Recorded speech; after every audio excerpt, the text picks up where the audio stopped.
Segunda carta de Pedro, capítulo 2, versículo número 1. Ya hemos estudiado como hasta el versículo 4.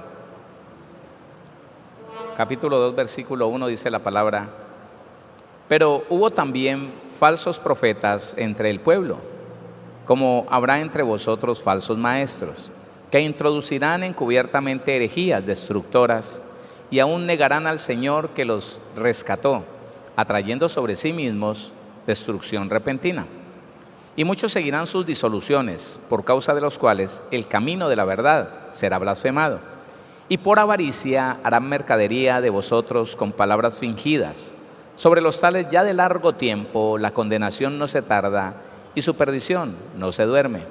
Porque si Dios no perdonó a los ángeles que pecaron, sino que arrojándolos al infierno los entregó a prisiones de oscuridad para ser reservados al juicio, y si no perdonó al mundo antiguo, sino que guardó a Noé, pregonero de justicia, con otras 7 personas, trayendo el diluvio sobre el mundo de los impíos, y si condenó por destrucción a las ciudades de Sodoma y de Gomorra, reduciéndolas a ceniza y poniéndolas de ejemplo a los que habían de vivir impíamente, y libró al justo Lot, abrumado por la nefanda conducta de los malvados.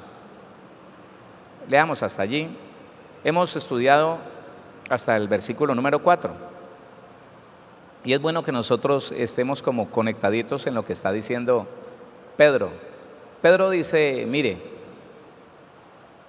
estas personas han creído, versículo 1, 2 y 3 dice, hay personas que han creído que pueden hacer lo que quieran, que pueden hacer lo que se les ocurre, lo que les provoca, que la gracia, parece ser que la gracia a ellos les da el permiso para hacer su propio evangelio, para vivir de acuerdo a lo que ellos piensan, a lo que ellos creen.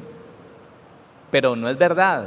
Pedro parece que está tratando de hacernos entender a usted y a mí que no podremos nunca salir ilesos después de haber conocido la verdad y a la hora que cualquiera de nosotros tome la decisión de empezar a caminar en la mentira. No. Por eso está diciendo, porque si Dios no perdonó a los ángeles que pecaron, sino que arrojándolos al infierno los entregó a prisiones de oscuridad para ser reservados al juicio. Y el propósito de Pedro, mi hermano, es que el Espíritu de Dios, que lo sabe todo, es como advertirle a la iglesia, mire, iglesia, van a venir unos vientos de doctrina que le van a decir a usted, no se preocupe, usted ya es salvo, usted puede vivir como quiera, la salvación no se pierde. Y dolorosamente nosotros vemos muchas personas, ¿sí? Personas en las iglesias que hacen lo que quieren, dicen ser cristianos, pero viven de la manera más desordenada que se pueda ver. Personas que no se les da nada en la congregación donde están, dejar a su esposo, dejar a su esposa y de una vez conseguirse un amiguito y empezar a salir con él y a vivir en fornicación, en adulterio con él, y simplemente cambian de iglesia. Y si usted conversa con ellos, dicen, sí, yo hace tanto tiempo estoy en la iglesia, conocí del Señor, ha sido una hermosura, sí, qué bien. Ahí tengo unas dificultades, ¿no? Porque me dejé con mi esposo y me estoy conociendo con una persona. ¿Cómo así? ¿Te dejaste con tu esposo? Sí, me dejé con mi esposo y ahora mi actual pareja. Oiga, ¿y usted, conociendo del Señor, abandonó a su esposo y tiene ahora otra persona? Sí, nos estamos conociendo, pues ahí estamos, así, tan sencillo como que estoy en adulterio y no se me da nada, porque hay un pensamiento que viene de Europa, recorre los Estados Unidos y baja por Centroamérica y Suramérica, y es el pensamiento de que porque usted asistió alguna vez a una iglesia y tuvo testimonio de haber sido salvo, ya usted no tiene problema. vaya o no vaya a la iglesia, camine o no camine en santidad, haga la voluntad de Dios o no la haga, hay una percepción equívoca en el cristiano de que ya es salvo, ya es salvo. Ya nada me puede quitar lo que Dios me dio. Eso es cierto, escúcheme. Nadie te puede quitar lo que Dios te dio mientras que tú y yo estemos de la mano del Señor. Él mismo se encargará de que nadie nos quite lo que Él nos dio. Pero cuando nos soltamos de la mano del Señor y empezamos a hacer lo que a nosotros nos place, y empezamos a hacer lo que a nosotros se nos ocurre, entonces ya no estamos de la mano del Señor. Y muchas personas empezaron a ver dificultades en su vida y dicen, ¿pero por qué? Porque no han entendido que el Evangelio es un Evangelio de santidad, un Evangelio del arrepentimiento y del perdón de los pecados. Sí, claro, ellos, hablando con una persona de estas, me decía, pastor, pero es que entienda, usted, lo que pasa es que usted no entiende la palabra. La Biblia dice que el Señor Jesucristo me santificó. Sí, es verdad, te santificó. ¿Y qué hay con eso? No, yo ya soy santo. Así camines como estás caminando, así andes desordenadamente, así vivas como yo te estoy viendo vivir. Sí, pastor, ya me santificó. No, qué pena. Allí hay una imprecisión bien delicada. Primera carta a los Corintios, capítulo 1, versículo 1. Para que se dé cuenta. 1 y 2. Primera carta a los Corintios, capítulo 1, versículo 1 y 2 dice: Pablo, llamado a ser apóstol de Jesucristo por la voluntad de Dios, y el hermano Sóstenes, a la iglesia de Dios que está en Corinto, a los santificados en Cristo Jesús, llamados a ser santos con todos los que en cualquier lugar invocan el nombre de nuestro Señor Jesucristo, Señor de ellos y nuestro.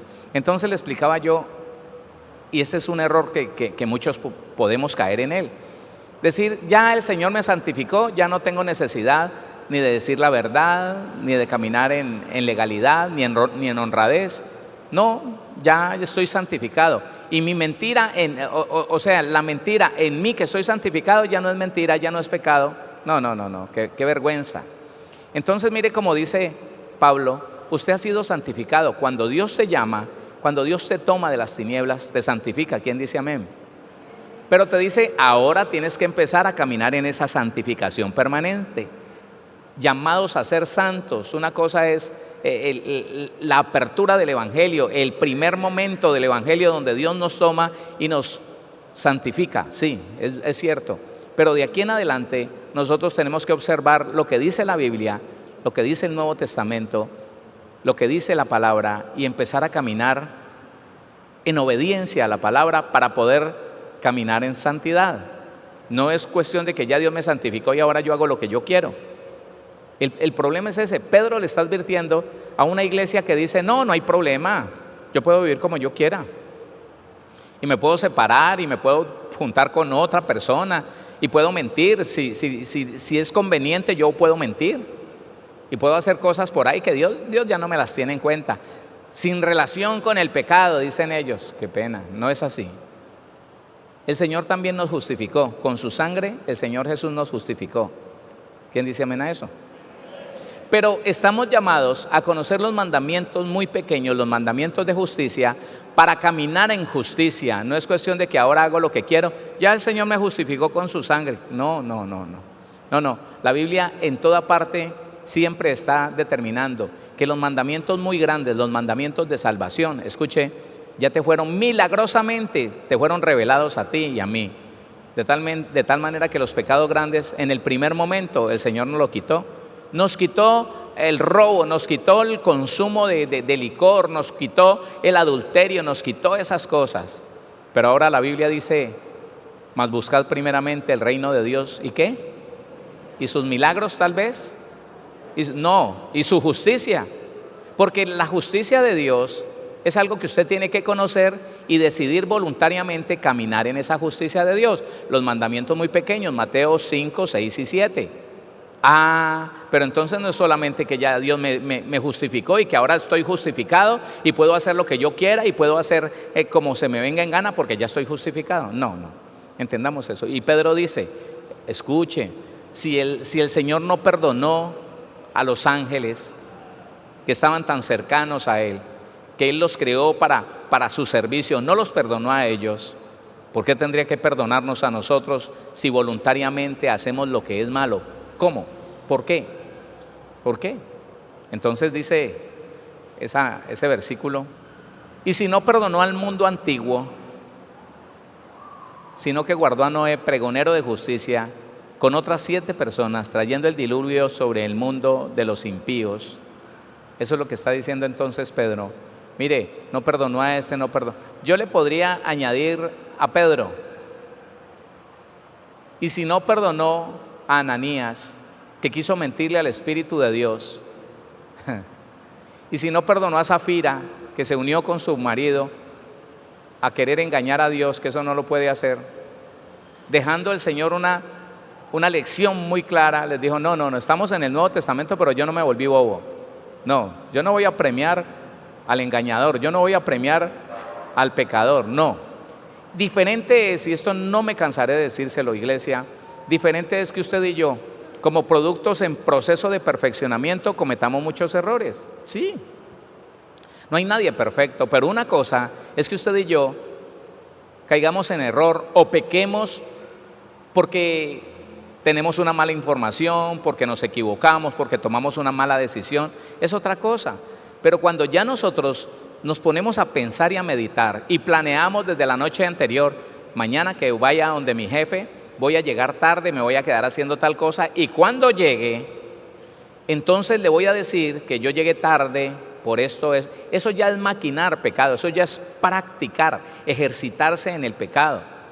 Y de eso es que está hablando Pedro. No piense que si usted determina ejercitarse en el pecado se va a salvar, va a salir ileso. No, qué pena.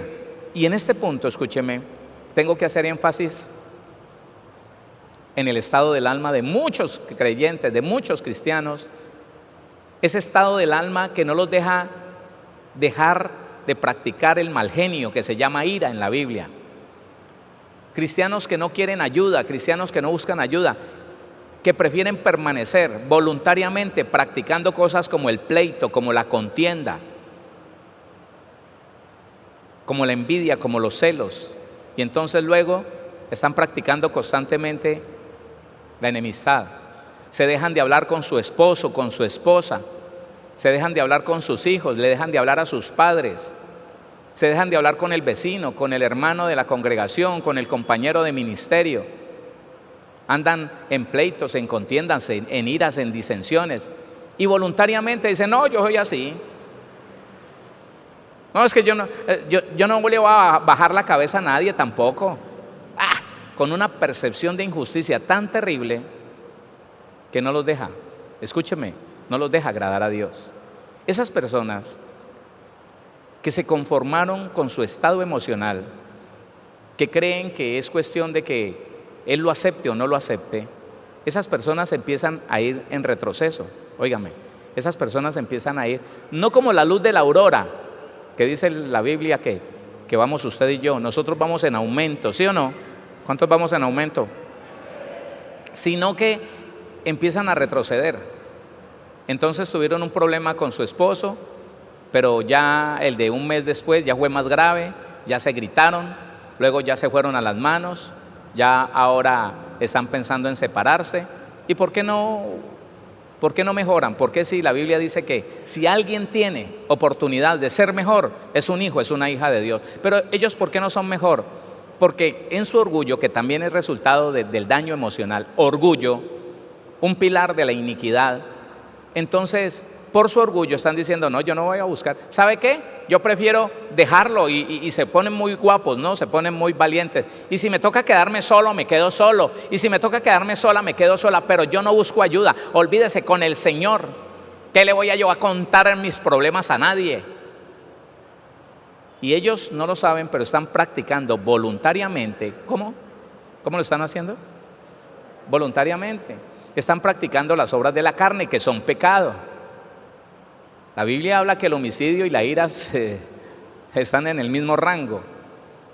Y algún cristiano le da por ignorar eso y cree que va a salir ileso, que porque tiene sus razones. Pastor, es que dígame la verdad, pastor, dígame la verdad. ¿Yo me tengo que aguantar ese hombre? ¿Usted qué le diría? No, no se lo tiene que aguantar. Pero ¿cuál es la solución? ¿Cuál es la solución? No, pues yo lo dejo porque es que no lo soporto, listo. ¿Y cuánto tiempo esperas estar sola? ¿Tú, una mujer sana, joven? No, yo con mi Señor, el orgullo. Véala dentro de un año, dentro de 2. Mírala, pregúntele dentro de 3 y verá. No, estoy conociéndome por... Estás casada, mujer. Hace 2 años hablamos de esto y usted me dijo que no había riesgo de que se fuera a enredar con otro hombre. No, pastor, es que la verdad es que yo... bueno, está viviendo su vida. Desde que estaba con su marido, está viviendo una vida personal propia, una vida de su propio capricho, de su propio gusto. No le hizo caso al Señor, no buscó solucionar su problema del alma. Y ahora entonces se apartó. Puede seguir yendo a una iglesia, se apartó del camino de la salvación, se hizo a un lado del camino de la salvación, porque yo tengo derecho a rehacer mi vida. ¿Por qué no pensaste eso atrás? ¿Por qué no empezaste a hacerle caso al Señor? ¿Por qué no obedeciste al Señor, a su palabra, cuando te decía, nada hagáis por contienda o por vanagloria? Filipenses 2:3, nada hagáis por contienda o por vanagloria, antes bien con humildad, estimando a los demás como superiores a ti mismo. No, eso no lo podía hacer porque ¿qué tal? Todo lo que me le ha aguantado y entonces... En cambio, las personas que obedecen al Señor, escúcheme, hombre o mujer, las personas que obedecen al Señor ven el resultado poderoso de parte del Señor, porque sabe que si usted cambia, Dios cambia su entorno. Si usted cambia, Dios le garantiza que va a cambiar sus hijos, su marido, su mujer, el que sea, y no va a tener que verse en ese problema. Dele la gloria al Señor, dele la gloria a Dios.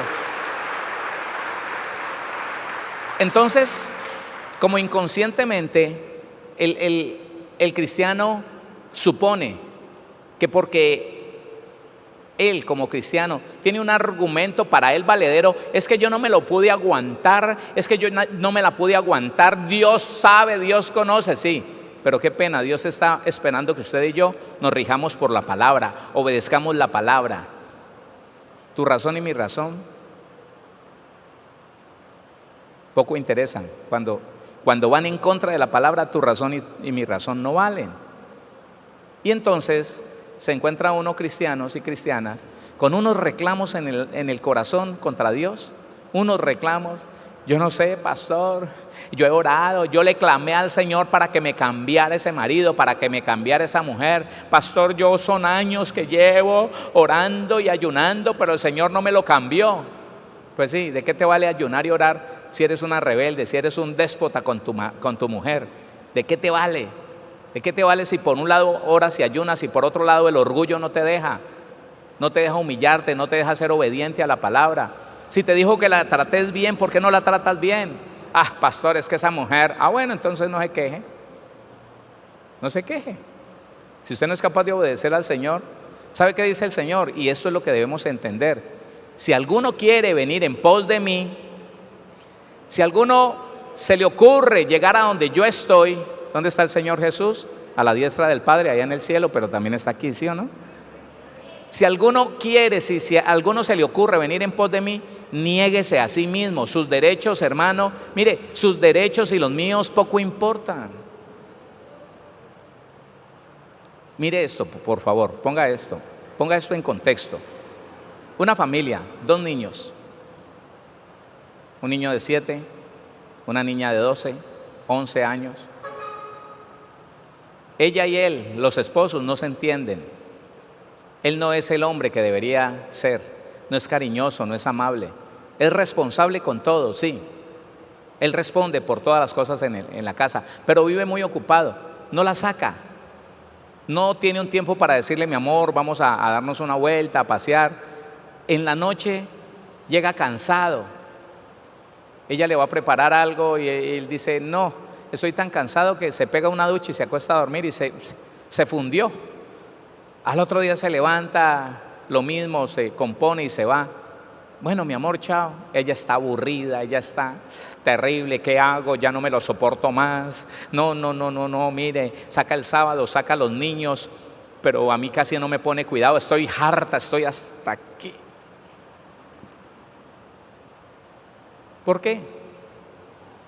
porque ese hombre no es conforme al modelo que ella se trazó, conforme al requisito personal de ella, porque es un buen esposo, es un buen padre, solo que le falta lo que tal vez no le enseñaron, a ser cariñoso, a ser tierno, a ser cuidadoso, a estar pendiente de ella. Enséñele. No, pastor, es que ya son tantos años y... Entonces es ahí donde el Señor le dice: mujer, niégate a ti misma, tienes 2 hijos, tienes un hogar, tienes la vida de un esposo, de un hombre que te vas a tirar. Ese hombre va y viene, sí, le falta aprender muchas cosas, sí, tiene errores, pero es un buen padre, es un buen marido, es un buen cristiano. Enseñémosle.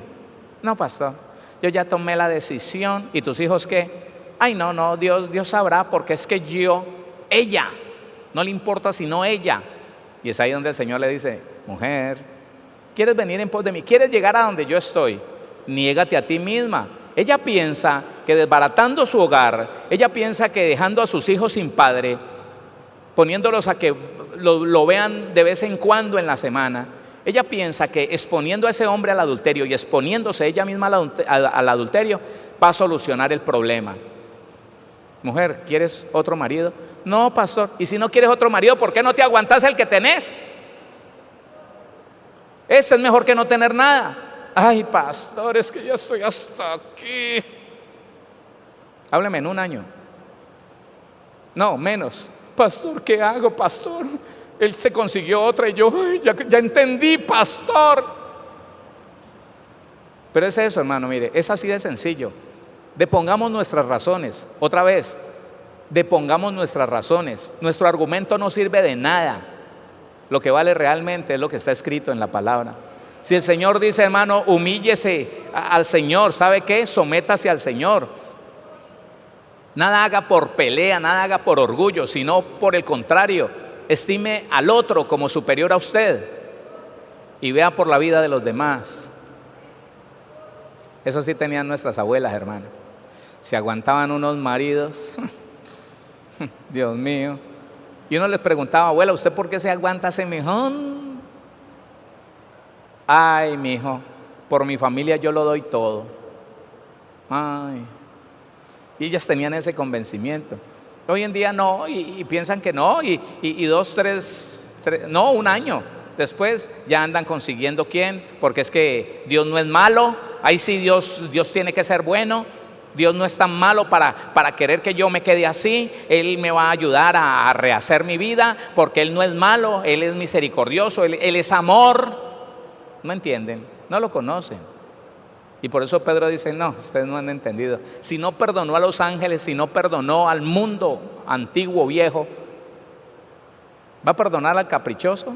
Al que no ha entendido que el evangelio es renunciar, negarse a uno mismo y tomar el evangelio para vivirlo, no importando cuánta pérdida tenga yo. Voy a obedecer al Señor, aunque en mi vida se generen pérdidas por obedecer al Señor, no importa, Dios me dará ganancias mucho más de las que tengo aquí. Dele la gloria al Señor, dele la gloria a Dios. Entonces mire, póngale cuidado. No hemos estudiado el versículo número 5, estudiamos el versículo número 5. Y si no perdonó al mundo antiguo, perdonar, tener misericordia, pasar por alto, perdonar. Dice el mundo antiguo, mundo, en un sentido amplio o estrecho, sus habitantes, el mundo, el atavío, no solamente la gente, sino las costumbres. Si no perdonó al mundo con sus costumbres, el mundo antiguo, ¿qué significa antiguo? Original o primitivo, hace algún tiempo, viejo. Si no perdonó el sistema del mundo viejo, antiguo, de ese tiempo, que era el que el Señor había creado y se desvió, el hombre se desvió. Y si no lo perdonó, no lo perdonó, sino que ¿qué? Sino que guardó a Noé. Escuche esto: guardar, vigilar, estar de guardia, preservar, custodiar. Dios a Noé lo guardaba, lo custodiaba, lo rodeaba de protección, al igual que a Job. ¿Se acuerda lo que el diablo dijo cuando estaba hablando con el Señor sobre Job? Tú lo has, ¿qué? ¿Cómo dice? Tú lo has rodeado, tú lo has cercado de protección. En otras palabras, tú lo has guardado. ¿Sabe el cristiano qué debe de entender, hermano? Por favor, que el Señor nos abra mucho más el entendimiento. ¿Sabe qué debe entender usted y yo? Que si Job estuvo guardado, rodeado por la protección de Dios, y Noé estuvo guardado, preservado, oiga, cuidado por Dios, usted y yo lo estamos más. Vea, hermano, dele la gloria al Señor. Dele la gloria a Dios. ¿Sabe una cosa? A veces el cristiano no puede entender de tantas cosas que Dios nos ha librado. Usted no sabe en un solo día de cuántas cosas Dios lo pudo haber librado. Nos vamos a dar cuenta en el cielo. Hombre, pero ¿por qué entonces no tomamos conciencia hoy en día? Dios me guarda, Dios me amuralla, Dios me cuida, Dios me rodea de su protección. El Señor es mi guardador, Él me tiene guardado. Hola. Si así fuera, escúcheme, si usted puede entender eso, si usted puede entender que a cada paso que usted da, el Señor está contigo, Él te rodea de protección, Él aparta el peligro de ti. Si así lo pudiéramos entender, ¿sabe qué? Entonces podríamos cumplir la palabra en un mandamiento muy pequeño que dice, dad gracias en todo. Pero como no somos conscientes, mire el alma del ser humano como es de tremendo. Como no somos conscientes de las bondades de la protección de Dios, pero sí vemos lo que no nos sale bien, lo que no nos cuadra de pronto con el deseo que tenemos. Y nos hicimos unos planes y resulta que esos planes nosotros no lo pudimos cumplir. Y entonces, ¿sabe qué? Nos enojamos, nos desagradamos. Y en un momento empezamos a decir, pero es que mire, pero es que vea, pero es que si fuera de esta manera, si fuera de esta otra. Entonces escuche esto. Primera carta a los Tesalonicenses, capítulo 5, versículo número 18. Cuando yo sé que estoy guardado, soy agradecido. Cuando sé que alguien me protege, soy agradecido. Cuando sé que alguien cuida mi camino, soy agradecido. ¿Usted es agradecido? ¿Cuántos somos agradecidos aquí? Primera carta a los Tesalonicenses 4:18 dice así: dad gracias en todo, porque esta es la voluntad de Dios para con vosotros en Cristo Jesús. ¿Esta es la voluntad de Dios para quién? Para mí. En Cristo la voluntad de Dios es que yo sea agradecido. ¿Sabe por qué esto no sucede siempre? ¿Sabe por qué? Porque no hemos entendido que así como Dios guardó a Job y así como Dios guardó a Moisés, a mí me guarda más, a mí me cuida más. A mí y a mi familia, Dios los tiene amurallados, protegidos, guardados. Claro. Entonces le voy a poner un ejemplo, de lo que uno no entiende, que es ser ingrato, no grato. Listo. La persona está trabajando. Como a él no le cuadra el sueldo, él quisiera, como todos, quisiera que el sueldo fuera mejor. Entonces, ¿sabe qué? Él siempre se queja de ese sueldo y se queja del trabajo. Y dice, bueno, sí, me pusieron el turno que más me molesta, pero bueno, voy a ir, pero no. Y en la casa hace comentarios, los hijos lo escuchan. Ahí tengo que ir, que Dios me dé otro trabajo porque este sí me tiene más aburrido. Este me tiene muy aburrido. Pero bueno. Y llega del trabajo cansado, quejándose. No, y todo por ese sueldito. No, por ese sueldito. Y pasan los días y la persona se queja del patrón, se queja de que en el lugar de trabajo hay mucho calor, se queja de que no hay maquinaria buena, se queja de todo, se queja. No reconoce que Dios lo tiene sustentado, que aunque sea un sueldo menor al que él aspira, si es fiel en eso poco, Dios lo pondrá en lo mucho. Él no reconoce nada de eso, sino que se queja. Un día lo despiden del trabajo y entonces ahí sí. Pero mire, ¿y ahora qué vamos a hacer? Mire, y empieza a orar, Señor, dame un buen trabajo, dame, Señor, un trabajo. Pero no se quejaba el que tenía. Lo libré de esa carga, lo libré de ese yugo, le quité el trabajo. Ni así me da gracias, sola. Estoy buscando que me dé gracias, dice el Señor. Le quité de encima ese trabajo malo que tenía. Y en vez de estar deleitado, en vez de decir, uy, Señor, me voy a meter en un ayuno y me voy a encerrar a darte gracias, a adorarte, me quitaste ese yugo, Señor. No, ni así. Ahora entonces, Padre, ¿qué pasa, Señor? Yo no sé qué pasa con Dios, no sé qué está pasando, ¿por qué? Porque estoy ya una semana sin trabajo, ¿por qué me quitaron el trabajo? Señor, si yo hice las cosas bien, no las hiciste bien, no agradeciste, no eres grato. Y el Señor está esperando que reconozcamos que Dios nos cuida, nos guarda, nos sustenta, y que por eso demos gracias a Dios en todo. ¿En cuánto?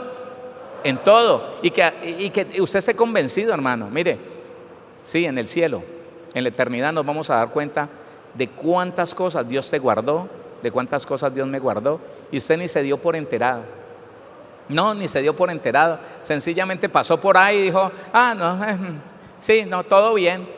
¡Pum! Allá atrás. La gente tan desprevenida, ¿no? La gente tan incauta, vea. Eso era para usted, pero Dios la guardó, Dios lo guardó. Eso era para nosotros, pero el Señor que cuida, que así como rodeó a Noé, así te tiene rodeado a ti, te tiene rodeada a ti, a tu familia, a tu economía, a tu salud. Él te rodea de todas formas. Si eso entendemos, entonces vamos a obedecer este mandamiento muy pequeño. Por todo vamos a dar gracias. Gracias, Señor, por el calor. Y no esos cristianos que empiezan, no, pero eso está, ese sol está, nos vamos a asar. Y entonces empieza a llover y empieza, no, qué lluviecita, desde ayer está lloviznando, qué lluviecita tan cansona. Hermano, ¿qué quiere? ¿Qué le pasa? Entonces, ¿qué hacemos? ¿Nos metemos en un invernadero? A ver. Eso a veces nosotros no lo entendemos. Y si no perdonó al mundo antiguo, sino que guardó a Noé, así como me guarda a mí, dígame, sino que guardó a Noé. Noé es un patriarca, pregonero de justicia. A ver, pregonero de justicia, heraldo de la verdad. Eso es un pregonero de justicia, heraldo de la verdad divina, específicamente del Evangelio, predicador, proclamador público, publicar, divulgar la equidad, la rectitud, la santidad, la justicia. Entonces, mire cómo nosotros deberíamos hoy, en la verdad actual, en la verdad presente, usted y yo deberíamos de ser pregoneros de justicia. ¿Qué es ser un pregonero de justicia? Es hablar de acuerdo a la justicia de Dios, es vivir de acuerdo a la justicia de Dios, es no dejar que el enemigo engañe a un hermano suyo, a una hermana suya. Mire, escuche esto, se ha malentendido tanto las figuras de autoridad en la iglesia cristiana que se les enseñó a la iglesia a tenerle miedo a la figura de autoridad, y eso ha llevado, hermano, a una cantidad de catástrofes en la iglesia. Usted no tiene por qué tenerle miedo a nadie más sino a Dios. Oiga, no le tenga miedo ni al diablo. ¿Quién eres tú para que temas al hombre?, dice el Señor. Y a veces esas figuras de autoridad se erigen delante de uno hasta con temor. Y el cristiano, el pregonero de justicia, ve un defecto en esa persona y no es capaz de decirle. Lo deja que se tuerza y al final lo ve caer en el error, cuando Dios le está diciendo, hombre, usted debería ser como Noé. Noé, pregonero de justicia. Noé no cayó. Noé no guardó silencio. Noé no se puso a construir el arca callado. ¿Y qué estás haciendo, Noé? No, aquí una locura que me dio. Bueno, no. Él siempre decía, viene diluvio, va a caer agua, se van a ahogar todos, arrepiéntanse. Pregonero de justicia. Usted y yo también deberíamos ser pregoneros de justicia. Hermano, siempre que usted pueda, dígale lo que usted está viendo a la persona. Conforme a la Biblia, dígale, estás haciendo mal, estás haciendo incorrectamente, no está bien lo que estás haciendo, no está bien lo que estás diciendo, no. Rectifica, enderézate, corrígete. Eso es ser un pregonero de justicia. De acuerdo a la Biblia, yo le enseño, y de acuerdo a la Biblia, usted enseña. De acuerdo a la Biblia, nos corregimos unos a otros y eso es lo correcto. Si la iglesia, escúcheme, si la iglesia caminara en una función de cuerpo de esa manera, si no nos tuviéramos temor ninguno al otro, si yo no me cuido de usted porque no sé, porque es importante, porque tiene títulos, si yo no me cuido de usted porque tiene más estudio, si yo no me cuido de usted porque tiene, no sé, cualquier cosa, y usted no se cuida de mí que porque soy pastor, no nos cuidamos. Para decir la verdad, no nos cuidamos, sino que con la verdad le decimos a la persona: hermano, qué bendición, creo que usted debe corregir esto, creo que usted debe de corregir esto. Es que no soy, escuche hermano, no es solamente mi deber pararme aquí a dejarme usar por el Señor para que usted identifique cosas y se corrija, no, es que yo también lo necesito a usted, hermano. Y si usted no decide ser un pregonero de justicia para conmigo y para con todos, entonces ve al hermanito equivocado y guarda silencio y dice: lástima del hermano, se torció. ¿Y por qué no lo enderezas? ¿Sabe qué dice la Biblia, hermano? Bienaventurado el que haga volver a su hermano del error. Ha ganado un alma, ¿sí o no? No la dejó en las manos. Pero ¿sabe qué? Le digo esto: el temor hacia las figuras de autoridad cayó la boca del cristiano y le impidió ser pregonero de justicia. Usted y yo, no nos olvidemos, hermano. No importa, escuche, no importa si nos tenemos que ir de donde estamos. Si por usted decir la verdad y advertirle a alguien que se está torciendo, se tiene que ir de ese lugar, no se preocupe. Tiene mejor entrada al reino de los cielos. Tranquilo, no hay problema. No hay problema.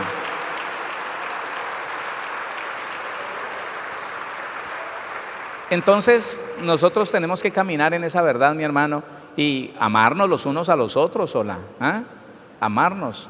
Mire, yo me pongo a mirar hacia atrás, cantidad de personas que se fueron desviando y la iglesia no les dijo nada, conocedores de Biblia. Algunos se desviaron con ellos, otros se apartaron y lo dejaron ir.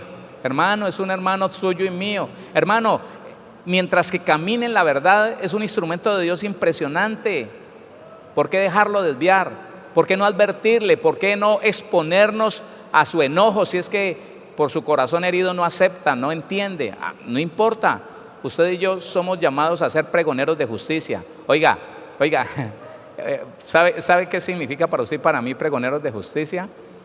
Somos publicadores de la verdad del Evangelio. Eso es lo que usted es y lo que soy yo. Publicadores de la verdad del Evangelio, no de la verdad de un hombre. Publicadores de la verdad divina, de la que está aquí en este libro. Eso es lo que somos. Gloria a Dios. Entonces dice que pregonero de justicia es heraldo de la verdad divina, específicamente del Evangelio, predicador, proclamador público, publicar, divulgar la equidad de carácter o acto específicamente, declarar la justificación, declararlo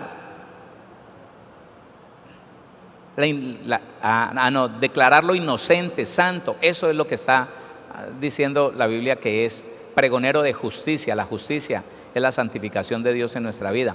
Con otras 7 personas, trayendo el diluvio. Entonces la palabra dice traer, inducir, infligir un mal, acusar de un crimen, extraer, atraer, echar.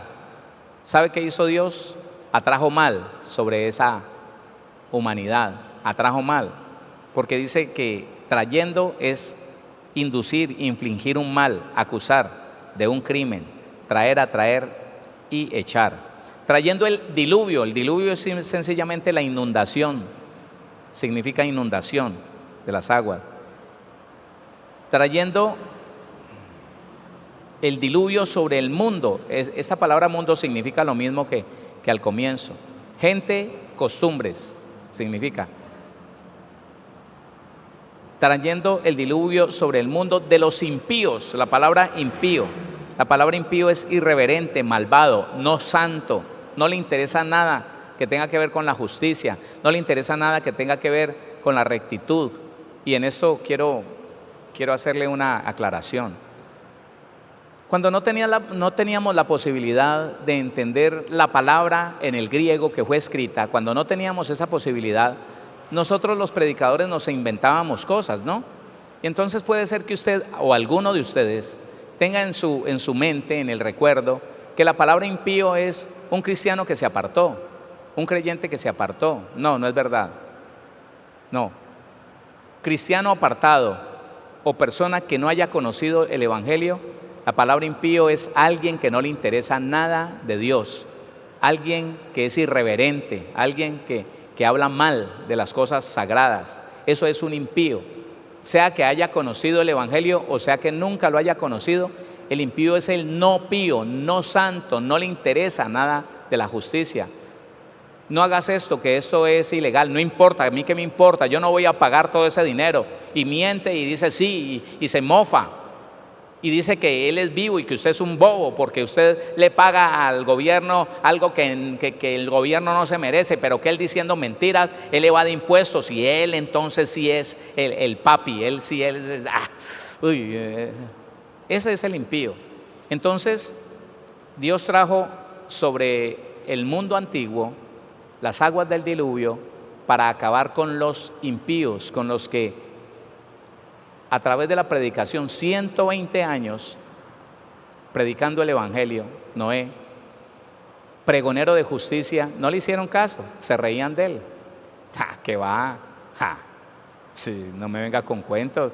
¿De dónde va a llover? ¿Usted ha leído en la Biblia que en ese tiempo nunca había caído agua del cielo? Si usted lee un poquito la Biblia, dice que en ese tiempo las cosechas eran regadas a través de un vapor que subía de la tierra y de esa manera las plantas tenían la humedad para crecer y producir fruto. Entonces ellos decían, porque no conocían nunca un aguacero, que va, lo que se inventó Noé, viejito, se inventó que va a caer agua del cielo. ¡Ja, ja, ja! ¿De dónde? Ni porque instalen una ducha allá arriba. Y resulta que Noé nunca los dejó tranquilos en esos 120 años. Viene diluvio, viene agua, viene muerte, se van a ahogar, van a tragar agua y no, arrepiéntanse. Nunca lo quisieron hacer. Usted y yo, hermano, mire, póngale cuidado a esto. La iglesia cristiana ha sido tenida por una religión más. Y no es culpa del mundo, es culpa de nosotros. Otra vez, la iglesia cristiana es confundida con una de las muchas religiones que hay en el mundo. Y no es culpa de ellos, no es culpa del que nos mire y dice, que va. Es culpa de la mala enseñanza de nuestros antepasados cristianos. Es culpa de que aquel que trajo el Evangelio a Centroamérica y a Suramérica no nos enseñó las bases que nos hacían diferenciarnos de las doctrinas de error o de las religiones, que son cosas diferentes pero parecidas. ¿Sabe por qué? Porque nos enseñaron una cantidad, un cúmulo de reglas, nos enseñaron una cantidad de dogmas, nos dijeron hay que ayunar, hay que orar, pero no nos dijeron, hermano, tiene que tratar con el odio que tiene en su corazón, tiene que tratar con la ira que se manifiesta cada rato. Hermano, mire, usted no va a alcanzar el reino de los cielos si usted no trata, hermano, con la envidia, con los celos que se lo carcomen por dentro. Usted no va a poder vivir una vida cristiana buena si no tiene un alma sana, porque la Biblia dice que la envidia es carcoma de los celos, que la amargura es un veneno que alguien se toma y espera que otro me muera. Eso dice la Biblia. No nos enseñaron que al ser hechos hijos de Dios había que empezar a caminar en una vida nueva, en una vida diferente, que de esa manera empezábamos a tener autoridad sobre los demonios, que no teníamos que estarle corriendo a los demonios, que no teníamos que estar asustados por los demonios, que no tendría que existir ningún cristiano diciendo, no, un brujo que me persigue, no sé qué hacer a toda hora, y no tengo vida, no, unas luchas horribles y la enfermedad que me puso ese brujo. ¿Qué es eso, hermano? Si la Biblia dice que es mayor el que está en usted que el que está en el mundo, pero no nos lo enseñaron. Entonces, ¿sabe qué? Al no enseñarnos las bases fundamentales del Evangelio, la verdad de cuerpo, escúcheme, la verdad de vivir en paz los unos con los otros, amándonos porque no somos capaces, porque el alma nos duele, porque usted hace algo y si yo estoy herido en mi corazón, yo siento que eso es personal, que usted lo hizo para ofenderme a mí, entonces le dejo de hablar, y eso dividió la iglesia. Por eso tantas denominaciones y tantas cosas. Por eso. Y entonces la gente mira y dice, vea, que dice que tienen la verdad, pero mire cómo se separan, mire. Un hombre vino en estos días aquí de religión católica él, y me dijo que la única iglesia verdadera eran ellos. Y me leyó un texto bíblico donde dice 17:22 de Juan, donde dice: la gloria que me diste les he dado para que sean uno. Dice: los únicos que somos unidos somos nosotros, ustedes, y si todo lo que acaba de pasar. Mire, ahora ya alguien se fue de aquí y dice que él sí es verdad, que él sí es la iglesia y que ustedes no. Y yo entiendo, hermano, cómo es que el diablo se enseñorea para hacer que la gente nos señale y nos diga eso, otra religión más. Usted y yo, hermano, entendemos, sabemos que el evangelio no es una religión más. El evangelio es poder de Dios para salvación de todo aquel que cree. Pero ¿sabe qué? Usted y yo lo tenemos que vivir, usted y yo lo tenemos que reflejar, usted y yo lo tenemos que enseñar. Empiece por tratar con su alma, hermano. Trate con su alma. Si usted ve que no puede renunciar al mal genio, que no puede renunciar a los celos, a la envidia, busque ayuda, hermano. No deje que el orgullo lo prive de la bendición tan grande de tener un alma sana, limpia, libre. No deje que el orgullo lo aparte, hermano, de la bendición de no ser un religioso más, sino un hijo de Dios. Es que la Biblia dice eso, hermano, y eso es tremendo. La Biblia en Mateo capítulo 5, después de que nos dice que tenemos que poner la mejilla, después de que dice que tenemos que llevarle al que nos obliga a llevar por una cuadra una carga, no, yo le ayudo a otra, ¿qué cosa? Que no resista al que es malo, que el que me pida le tengo que dar, no es que yo pueda juzgar si le doy o no. Y después de que me dice que ame a mi enemigo, que bendiga al que me está maldiciendo, que al que me desea la muerte, yo le diga: te bendigo y te deseo todo lo contrario, te deseo bendición, te deseo salud. ¿Y sabe cómo remata? Para que ustedes lo analice y lo lea. Para que seáis hijos de vuestro Padre que está en los cielos. Esa es la diferencia entre una religión y el verdadero evangelio de nuestro Señor Jesús. La forma en que nos tratamos nosotros es la diferencia entre una religión y el evangelio de nuestro Señor Jesús. Porque si nos miramos, hermano, para criticarnos y para sentirnos los unos mejores que los otros, para hablar mal los unos de los otros, para condenarnos y decir que esos son del diablo y que esos son... No, hermano. Así son las sectas. No caiga en ese juego. No caiga en el juego de que si a usted le dicen: si se queda allá está en maldición, entonces usted va a decir: no, la maldición está con los divisores. No, cállese. Que Dios los bendiga. Usted está convencido dónde tiene que estar, listo, punto, ya. Que Dios los bendiga, aquí estoy. Quiero obedecer al Señor, no quiero obedecer a